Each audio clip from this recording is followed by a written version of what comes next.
Hello everyone, good evening. कैसे हैं आप सभी? उम्मीद करता हूँ सभी बहुत अच्छे होंगे। तो जैसा कि आप सभी को पता है कि 10th क्लास के जो टर्म 1 के एग्ज़ाम है, हिमाचल प्रदेश एचपी बोर्ड की मैं बात कर रहा हूँ। तो मैथ्स का जो एग्ज़ाम है वो जो आपका हो चुका है। काफ़ी अच्छे अच्छे क्वेश्चन जो वो पूछे गए थे। फ़िलहाल जो वो हम लोग अभी डिस्कस करेंगे जो कि एसओएस का पेपर था। एसओएस का पेपर भी जो वो उसी दिन हुआ था, 18 को ही। 18 को नहीं, शायद 19 को हुआ है। यस, 19 को। ठीक है, 19 को मंडे को जो वो ये पेपर हुआ है पिछले कल। तो ये जो वो शाम के टाइम हुआ है, इवनिंग के टाइम। बाकी पेपर जो वो थोड़ा सा अलग है। और ये वाला जो एसओएस का पेपर है वो जो वो बिल्कुल ही सिंपल जो वो मुझे लगा। तो चलिए देखते हैं इसमें जो वो कैसे कैसे एमसीक्यूज जो वो पूछे गए थे। काफ़ी इंटरेस्टिंग थे, काफ़ी मज़ेदार थे और काफ़ी मतलब कि ईजी थे। देखिए, जैसे सबसे पहला क्वेश्चन है कि 140 के अभाज्य गुणनखंड, तो प्राइम फैक्टर ऑफ 140। तो 140 तो आप ऐसे देख सकते हैं, ऑप्शन को भी देख के, जैसे 5 5 जा कितना 25, 25 2 जा होता है 50, और 50 मल्टीप्लाई बाई 7, 57 जा, तो 7 5 जा होता है 35। तो ये 350 आ रहा है, ना कि 140 आ रहा है। ऐसे भी चेक कर सकते हैं वैसे। तो 5 2 जा 10, 7 7 जा 49, 49 और 10 होता है 490। ठीक है, 490 बन रहा है तो सेकंड भी नहीं होगा। इसका मतलब सी ही सही आंसर होगा। देखिए कैसे, इसने बोला 5, ठीक है, 2 2 जा होता है 4, 5 4 जा होता है 20। ठीक है, 5 4 जा 20, और 20 मल्टीप्लाई बाई नेक्स्ट क्या है 7 है, 20 मल्टीप्लाई 7, 7 2 जा 14 और 1 0। ठीक है, तो 140 का जो अभाज्य गुणनखंड होगा वो होगा सी। अगर आपने ऐसे नहीं देखना था तो इसको जो अभाज्य गुणनखंड प्राइम फैक्टर जो वो ऐसे आप निकाल सकते थे। सबसे पहले 2 से देखिए, 7 2 जा 14 एंड 0 लगाइए। फिर से 2 से 35 आ जाएगा। फिर 2 से तो नहीं जाएगा, लेकिन 5 से जाएगा, 5 7। ठीक है, तो 2 की पावर 2, तो ये यहाँ पे है, एक 5 है और एक 7 है। ठीक है, तो C will be the right answer. बिल्कुल इजी सा क्वेश्चन था, हर कोई इसको कर सकता था। नेक्स्ट क्वेश्चन है बहुपद मतलब कि polynomial. P x equal to 2x square plus x minus 6 में शून्य को की संख्या। बिल्कुल ईजी है, क्वाड्रेटिक पॉलिनोमियल है, क्योंकि एक्स की सबसे बड़ी पावर 2 होती है, 2 है। क्वाड्रेटिक में 2 होती है सबसे बड़ी पावर। तो इसके जो वो दो शून्य निकलते हैं। अगर मूल पूछा होता, रूट पूछा होता, तो भी 2 ही होता। ठीक है, अगर इक्वेशन होती तो हम लोग जो उसको नाम देते रूट का। ठीक है, क्योंकि ये पॉलिनोमियल है इसलिए नाम दिया इनको शून्य का। ठीक है, जीरोस जिसको हम बोलते हैं। तो इसका जो आंसर होगा, यहाँ तो फर्स्ट ऑप्शन दिखाई दे रहा है 0, लेकिन इसका आंसर आपको दिखाई दे रहा है 2 होगा। क्वाड्रेटिक के 2 निकलते हैं रूट या जीरोस, पॉलिनोमियल होगी तो 0, अगर क्यूबिक होगी तो 3 निकलेंगे। ठीक है, नेक्स्ट बात करते हैं। नेक्स्ट है यस, अरे ये कौन सा क्वेश्चन था? सेकंड क्वेश्चन था। थर्ड क्वेश्चन देखते हैं, थर्ड क्वेश्चन कहाँ चला गया, एक मिनट। यस, शायद यहाँ पे है। तो यहाँ पे जो वो इसका आंसर होगा 2। और नेक्स्ट क्वेश्चन देखिए, नेक्स्ट है क्वेश्चन नंबर 3। और रैखिक समीकरण मतलब कि जो लीनियर इक्वेशन होती है, इसमें बोला है एक जो वो यहाँ पे दी गई है, दूसरी भी दी गई है, इसके हल कैसे होंगे। अब देखिए, इसको निकालने का जो आपको तरीका पता है, आप क्या करते थे वहाँ पे, E1/V1 करते थे, है ना। और बी सॉरी E1/E2 करते थे, और B1/B2 निकालते थे। ठीक है, और C1/C2 निकालते थे। आप देखते थे कि वहाँ पे अगर सभी इक्वल हैं तो जो वो को इंसिडेंट लाइन होगी, मतलब कि बहुत सारे सॉल्यूशन हमें मिलेंगे। ठीक है, अगर जो वो हमारे पास फर्स्ट जो वो इक्वल ना हो, आगे वाला इक्वल हो, ठीक है, फर्स्ट वाला इक्वल ना हो, तो होती है मतलब कि एक दूसरे को जो लाइनें जो वो ऐसे मीट करती है एक पॉइंट पर, तो इसको बोलते हैं वन सॉल्यूशन। ठीक है, ओनली वन सॉल्यूशन या यूनिक सॉल्यूशन हम लोग इसको बोल देते हैं। अगर ए वाला फर्स्ट वाला इक्वल हो लेकिन ए वाला इक्वल ना हो, तो अब हम बोलते हैं कि ये जो वो लाइनें कैसे जा रही है, पैरेलल लाइन जा रही है। पैरेलल लाइन का मतलब है नो सॉल्यूशन, क्योंकि ये जो वो आपस में कभी भी नहीं मिलने वाली। ठीक है, नहीं मिलने वाली। ठीक है, तो यहाँ पे देखते हैं कैसे हल है। तो इसको जो डायरेक्ट आपका, क्योंकि एमसीक्यू हुआ है तो ऐसे ही सॉल्व कर लेना था। यहाँ से निकला A1 1, एंड यहाँ से निकला A2। ठीक है, 2 निकला, और यहाँ पे जो 4 है, यहाँ पे 8 है। ठीक है, दोनों प्लस के हैं। यस, दोनों प्लस के हैं। तो यहाँ से आया 1 और नीचे आ गया 2, और यहाँ से आया 4/8 और 6/, यहाँ पे है 3, 6/3। ठीक है, कंपेयर कर रहा हूँ, आपने जो वो बहुत अच्छे से पढ़ा होगा। तो ये तो दोनों देखिए आपस में इक्वल है, क्योंकि 4 से 8 कट जाएगा, 4 1 जा 4, 4 2 जा 8, 1/2 1/2, ये दोनों आपस में इक्वल है। लेकिन थर्ड वाला इक्वल नहीं है, ये उल्टा है, ये 2/1 है ना कि 1/2 है। तो इसका मतलब फर्स्ट वाला इक्वल है। तो फर्स्ट वाला इक्वल होता है तो हम लोग बोलते हैं कि इंटरसेक्ट लाइन। इंटरसेक्ट लाइन का मतलब है कि एक पॉइंट पर आपस में काट रही है। अगर एक पॉइंट पर आपस में काट रही है तो एक सॉल्यूशन मिलेगा। तो इसको जो वो अद्वितीय बोलते हैं हिंदी में, या इसको जो वो यूनिक बोलते हैं हम लोग इंग्लिश में, तो अद्वितीय, अद्वितीय। तो unique solution is the right answer. Next देखते हैं कौन सा क्वेश्चन है। क्वेश्चन नंबर 3 है क्वेश्चन नंबर 4 देखते हैं कहाँ जैसे है। क्वेश्चन नंबर 4, यस यहाँ पे इसमें देखिए क्वाड्रेटिक इक्वेशन दी है, क्योंकि लेफ्ट हैंड साइड भी है राइट हैंड साइड भी है। इसने बोला दो वास्तविक तथा अलग मूल होंगे। अब ये जो वो काफ़ी अच्छे से हमने डिस्कस किया था वीडियोस में, मतलब बहुत सारे क्वेश्चन हमने पहले डिस्कस कर लिए हैं। ये तो बहुत ही इजी है। इससे भी जो जब हम देखिए जो भी आपके दूसरे एग्ज़ाम हुआ, जो भी रेगुलर वालों का जो एग्ज़ाम हुआ, उसके भी एमसीक्यू जो वो हम लोग डिस्कस करेंगे। काफ़ी सारे एमसीक्यू जो वो रिपीटेड एमसीक्यू है, इससे रिलेटेड है, ठीक है। तो उनको भी जल्दी ही हम डिस्कस करेंगे। लेकिन इसी वीडियो में जो वो इस वीडियो में हम सिर्फ इसी क्वेश्चन पेपर जो एसओएस का क्वेश्चन पेपर है, क्योंकि काफ़ी इजी रहता है मेरे ख्याल से, तो इसको हम लोग इस वीडियो में कंप्लीट करेंगे पहले। उसके बाद जो हम लोग उन ए बी सी जो भी जितनी भी सीरीज हैं सभी के जो वो एमसीक्यूज और एक पैटर्न चेक करेंगे कि कैसे कैसे पूछा जा रहा है, ठीक है।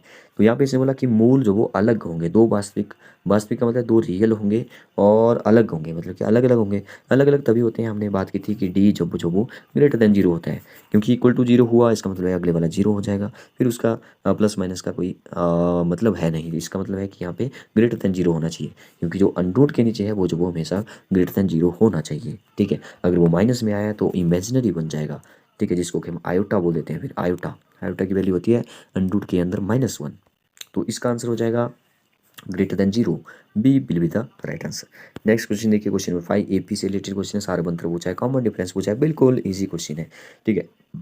2 और 4 में 2 का डिफरेंस है, 2 का डिफरेंस है, 2 का डिफरेंस है, 2 will be the right answer. Next question देखते हैं, question number 6, question number 6, yes यहाँ पे है। ये बिल्कुल पाइथागोरस थ्योरम जो उसने पूछ ली कि 5 का स्क्वायर और 12 का स्क्वायर कितना होता है, किसके इक्वल हो जाएगा। तो 5 का स्क्वायर होता है 25 एंड 12 का स्क्वायर होता है 144। दोनों को प्लस करेंगे तो मेरे ख्याल से आ जाएगा 169, जो कि स्क्वायर होता है 13 का। तो A will be the right answer. Next question देखिए, क्वेश्चन नंबर 7, यहाँ पे लिखा है एपी में जो वो ए दिया है 7, डी दिया है 3, एन दिया है 8, तो इसने बोला ए एन कितना होगा। ए एन का मतलब कौन सी टर्म बोली है इसने, क्योंकि एन जो वो 8 दे रखा है, तो ए 8 बोला है इसने निकालने को। ये भी हमने काफ़ी अच्छे से डिस्कस किया था। तो इसका मतलब होता है ए प्लस A1 प्लस, ठीक है, डी होता है, मतलब कि ए एन का जो फार्मूला होता है A plus, sorry A N equal to A plus n-1 into D होता है। तो यहाँ पे n-1 करेंगे तो यहाँ पे ए 8 की जब वैल्यू निकालेंगे तो यहाँ पे आ जाएगा ए प्लस n-1 मीन्स 8-1 तो 7 डी मैंने डायरेक्ट लिख लिया। ए की वैल्यू यहाँ पे दी है 7 एंड 7 यहाँ पे लिखा, डी जो वो हमें दिया है 3, तो 3 जो वो यहाँ पे मल्टीप्लाई कर देंगे और आपका आंसर आ जाएगा 7 3 जो होता है 7 3 जा कितना होता है 21। और एक मिनट रुक जाइए, कहाँ पे गड़बड़ कर रहे हैं हम लोग। इसको जो वो कैसे करना था, ए एन की वैल्यू तो ए प्लस n-1 इंटू डी ही होता है, ठीक है। तो यहाँ पे ए जो वो 7 है एंड यहाँ पे n कितना है 8-1 हो जाएगा 7, और डी कितना है 7, डी है 3, तो 7 और 3, 7 3 जा 21, 21 और 1 21, यस प्लस करना था, यहाँ पे हमने मल्टीप्लाई कर दिया गलती से। 7 3 जा 21 और 7 कितना होता है 28 होता है, ठीक है। हमने यहाँ पे जो वो मल्टीप्लाई कर दिया मैंने जल्दी जल्दी में, ठीक। बाकी तो यहाँ पे 28 will be the right answer. इसको आप ऐसे देख सकते हैं कि फर्स्ट टर्म जो वो 7 है, डी जो वो 3 है, 7 में 3 प्लस किया तो 10 हो जाएगा, 10 में 3 प्लस किया 13 हो जाएगा, 13 में 3 प्लस किया 16 हो जाएगा, 16 में 3 प्लस किया, ऐसे ऐसे प्लस करते करते जो वो 8th टर्म कौन सी आएगी 28 आ जाएगी। आप चेक कर सकते हैं, ठीक है। जिसको नहीं आता ऐसे तो ऐसे भी आप चेक कर सकते हैं, ठीक है। 7 और आगे चलते हैं 8 पर। 8 में तो बिल्कुल सिंपल है, आपको पहले भी जो वो कई बार बताया है कि 10th क्लास में सिर्फ 3 ही फार्मूले हैं। एक sine square theta plus cos square theta equal to 1, जो भी ट्रिग्नोमेट्रिक आइडेंटिटीज है, ठीक है। दो और है, ठीक है। तो ए बिल्कुल ही डायरेक्ट सीधा पूछा है, कॉस स्क्वायर थीटा हो जाएगा। आपको जो वो ऐसे बताया था कि साइन, फिर cos, ten, cosecant, secant, cotangent, ठीक है। इन दोनों का आपस में पेयर बनता है, टेन और कॉट का बनता है और कोसिकेंट और सिकेंट का बनता है, सॉरी हाँ, टेन और सिकेंड का बनता है और कोसिकेंट और कॉट का बनता है, ठीक है। और इन दोनों के बीच में कॉसाइन और कॉस के बीच में जो स्क्वायर लगेगा उसके बीच में प्लस होगा, इक्वल टू 1 होगा। लेकिन बाकी जो बच गए उन दोनों पेयर के बीच में जो -1 माइनस होगा और इक्वल टू 1 होगा, ठीक है। तो ऐसे जो आपको पहले भी बताया गया है। नेक्स्ट क्वेश्चन है, यदि वृत्त की त्रिज्या जब वो 21 सेंटीमीटर है तो इसके क्या बोला है, इसको जो वो 120 कोण वाले त्रिज्याखंड, त्रिज्याखंड का क्षेत्रफल पूछा है, मतलब कि एरिया ऑफ सेक्टर पूछा है। तो एरिया ऑफ सेक्टर मतलब किसने बोला त्रिज्या कितनी है 21 है, एंगल कितने का है, एंगल है 120 डिग्री का, मान लो ये जो 120 हो गया। तो इसका एरिया हमने निकाला था सीधा डायरेक्ट, हमें पता है कि क्या जो वो इसका फॉर्मूला होता है पाई आर स्क्वायर थीटा।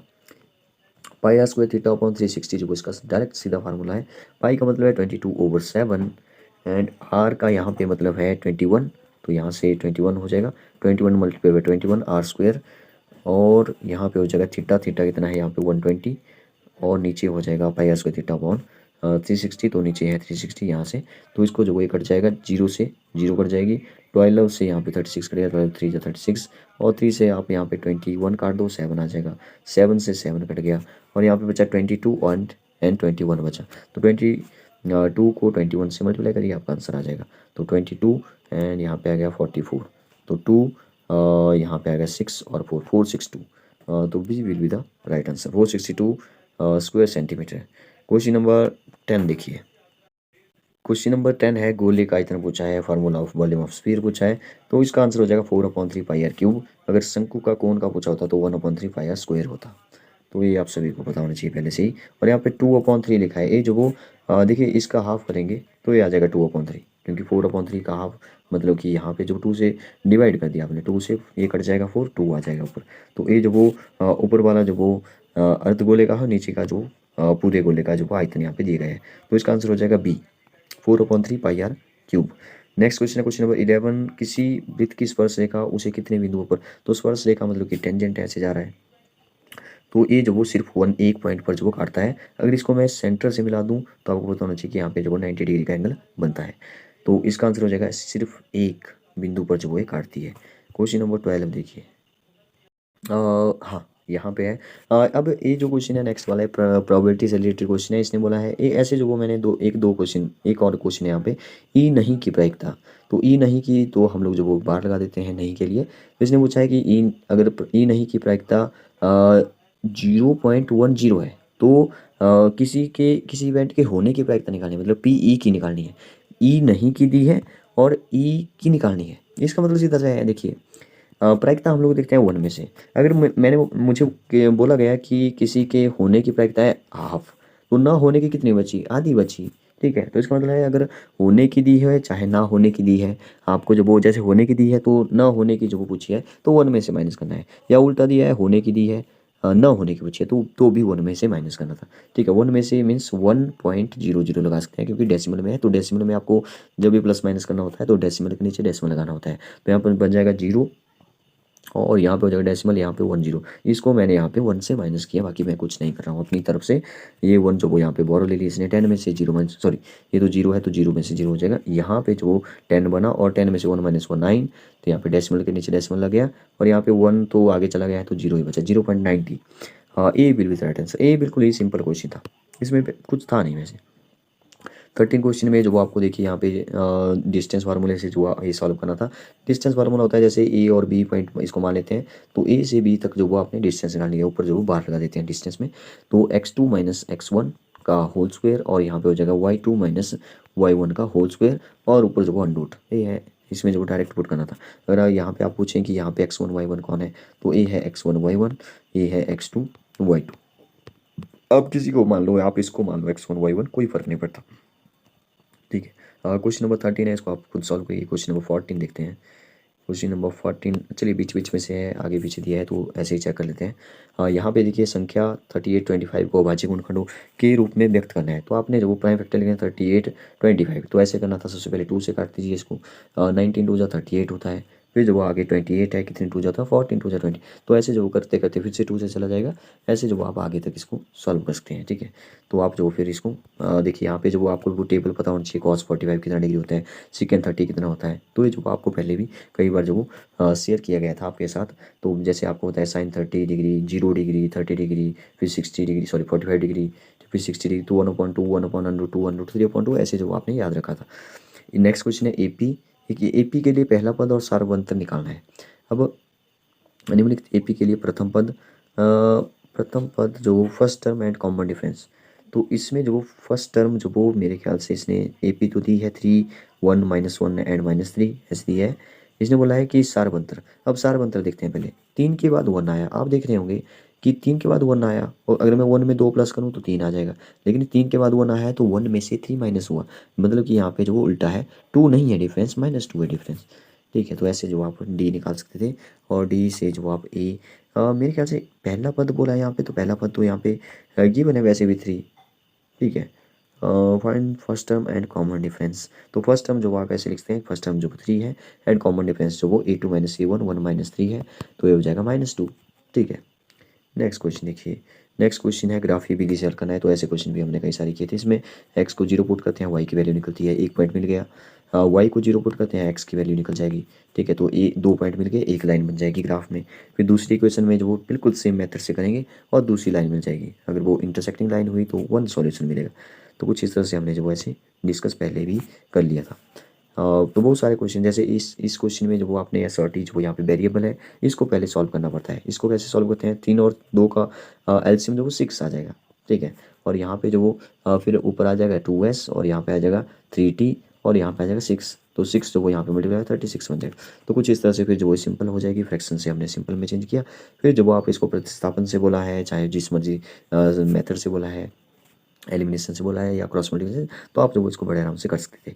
इसने बोला 10 और 250 के बीच में 4 के कितने गुणज है, तो कितने गुणज है इसका मतलब है कि यहाँ पे इसने पूछा है n, नंबर ऑफ टर्म कितनी है, मतलब कि एपी वाला क्वेश्चन है, ठीक है।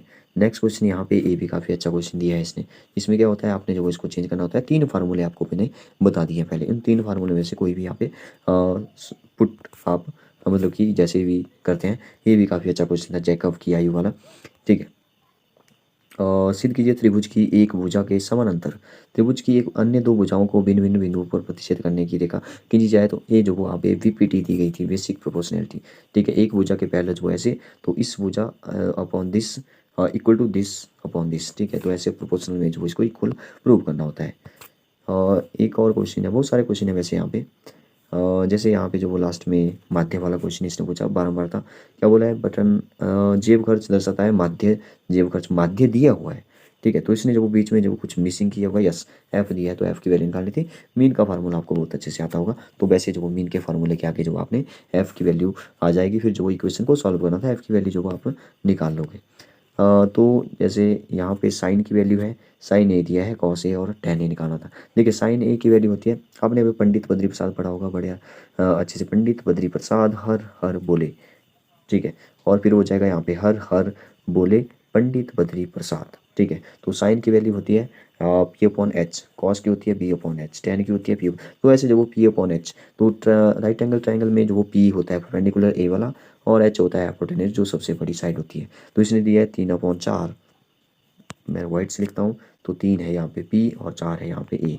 तो आप देख रहे होंगे यहाँ पे कितना हो जाएगा, एच 3/4 हो जाएगा। तो आप जो फिर इसको जो पाइथागोरस थ्योरम से निकाल सकते हैं, ठीक है। पाइथागोरस पुट करिए और आप जो आंसर निकाल लीजिए, ठीक है। अगर आपने तीसरी साइड निकल गई तो आप कुछ भी निकाल सकते हैं। फिर आपको कॉस ए पूछा है, tan ए पूछा है, या ABC में कॉस सी पूछ लिया, तो ऐसे क्वेश्चन भी हमने डिस्कस पहले कर चुके हैं। एक क्वेश्चन है यहाँ पे प्रोबेबिलिटी वाला, ये तो बहुत ही सिंपल क्वेश्चन। देखिए एक थैले में केवल नींबू के महक वाली मीठी गोली है, मतलब एक थैला है उसमें नींबू की महक वाली ही गोली है। अब इसने बोला कि मालिनी बिना थैले में झांके उसमें से एक गोली निकालती है। अब एक गोली निकालेगी, तो उसमें क्या प्रायिकता है, कितनी प्रोबेबिलिटी, कितने चांसेस है कि वो गोली जो वो संतरे की महक, संतरे की कहाँ से निकलेगी, जब उसमें नींबू वाली है, तो 0 होगी प्रोबेबिलिटी इसकी। नेक्स्ट क्वेश्चन, नींबू में महक वाली कितनी है, नींबू की महक वाली तो एक निकलेगी ही, क्योंकि एक निकालेगी बिना देखे, तो नींबू की महक वाली ही है सारी, तो एक इसकी प्रोबेबिलिटी हो जाएगी, ठीक है। बिल्कुल सिंपल है, इसमें था नहीं कुछ भी। पर फिर भी आपने अगर ऐसे क्वेश्चन नहीं पढ़े हैं तो आप जो यहाँ पे कन्फ्यूज हो सकते हैं। ये था वो दूसरे वाला क्वेश्चन जो आपको प्रोबेबिलिटी का दिया था। यहाँ पे ई नहीं की पूछा है, तो 1 में से ही माइनस करना था। तो जैसे 1.00, यहाँ पे 0.05 माइनस करना, 0.05 माइनस करना है। तो यहाँ से बोरो ले ली, यहाँ पे बना 10, 10 में से 5 माइनस हुआ, यहाँ पे बन जाएगा 5, और यहाँ पे बना था 9, तो 9 सीधा ही नीचे आ जाएगा, ये बन जाएगा 0.95। तो 0.95 जो इसका आंसर आ जाएगा। और बहुत सारे क्वेश्चन थे जो कि बिल्कुल इजी क्वेश्चन थे। देखिए त्रिज्याखंड का क्षेत्रफल जो कि MCQs में भी दिया गया था, पाई आर स्क्वायर थीटा अपॉन 360। तो पाई की वैल्यू होती है 322/7 पुट करिए, आर की जगह 6 × 6 36 हो जाएगा, थीटा की जगह 60 पुट करिए, आपका आंसर। चलिए इसको सॉल्व कर लेते हैं। जैसे मैं वाइट से लिखूँगा क्योंकि वाइट जो वो मुझे काफ़ी अच्छा लग रहा है इसके ऊपर। देखिए जैसे मैं लिखा यहाँ पे पाई आर स्क्वायर थीटा अपॉन 360, ठीक है। तो यहाँ पे जो ए हो जाएगा 22/7, एंड आर की आर है यहाँ पे 6, तो 6 × 6, और यहाँ पे हो जाएगा थीटा कितना है, थीटा है 60 डिग्री, और नीचे हो जाएगा पाई आर स्क्वायर थीटा हो गया अपॉन 360। तो यहाँ पे देखिए क्या क्या कट रहा है, पहले तो 0 से 0 कट गई, 6 से 36 कट गया, 6 6 तो ये 6 से ए वाला 6 कट गया, ऊपर बचा 22 मल्टीप्लाई बाई 6 एंड नीचे बचा 7, और मेरे ख्याल से कुछ नहीं बचा। तो 22 6 का कितना होता है, 6 2 जा 12, यहाँ पे है 1 और यहाँ पे है 132, 132 ओवर 7, इसका आंसर आ जाएगा 132 ओवर 7, क्योंकि एरिया निकाल रहे हैं तो सेंटीमीटर में है तो सेंटीमीटर स्क्वायर, इसको आप डिवाइड करके डेसिमल में भी निकाल सकते थे। तो यहाँ तक भी करेंगे, वैसे मेरे ख्याल से पूरे नंबर आपको आ जाएंगे। 2 वाइपर, तो यहाँ पे जो वो त्रिज्यखंड का एरिया ही लगेगा, क्योंकि 2 वाइपर है, ये है शीशा गाड़ी का, यहाँ पे एक वाइपर जो वो ऐसे लगा हुआ है, ऐसे लगा हुआ है, आपस में मिलते नहीं है, तो ऐसे जो वो ये जो वो सफाई करेगा, ठीक है, तो यहाँ पे त्रिज्यखंड ही आ रहा है, तो त्रिज्यखंड का क्षेत्रफल जो वो यहाँ पे लग जाएगा। ये हमने डिस्कस कर लिए, ए भी डिस्कस कर लिए, ये सारे मेरे ख्याल से हमने डिस्कस कर लिए हैं। जैसे ए वाला क्वेश्चन था विलोपन विधि से इसको बोला था, तो ए भी आपको विलोपन विधि भी काफ़ी अच्छे से हमने अपनी वीडियोस में जो वो डिस्कस किया था। देखिए यहाँ पे एक बिंदु के निर्देशांक बोला है, जो बिंदुओं को 0, और यहाँ पे 2:3 में, मतलब कि सेक्शन फार्मूला बता रहा है, ठीक है, मतलब डिस्टेंस फार्मूले से भी क्वेश्चन आया है और सेक्शन फार्मूले से भी क्वेश्चन आया है। ये देखिए यहाँ पे त्रिग्नोमेट्री का क्वेश्चन है कि मीनार से शिखर से, तो ये जो आपको ऐसे सॉल्व करना होता है, ठीक है। उन्नयन कोण और अवनमन के बारे में आपने सुना होगा। यहाँ पे कुआं जो वो एक क्वेश्चन भी हमने जो पीछे जैसे अभी डिस्कस किया था, मतलब इसमें जो वैसे जो एसओएस का पेपर अभी हुआ, इसमें जो जो नया जो पैटर्न है जो हमने डिस्कस किया था कि आपको जो वो 2 केसेस दिए जाएंगे, वो जो वो इसमें नहीं है, ठीक है। ओके, तो बताइए आपको वीडियो कैसी लगी। Thank you and have a nice day.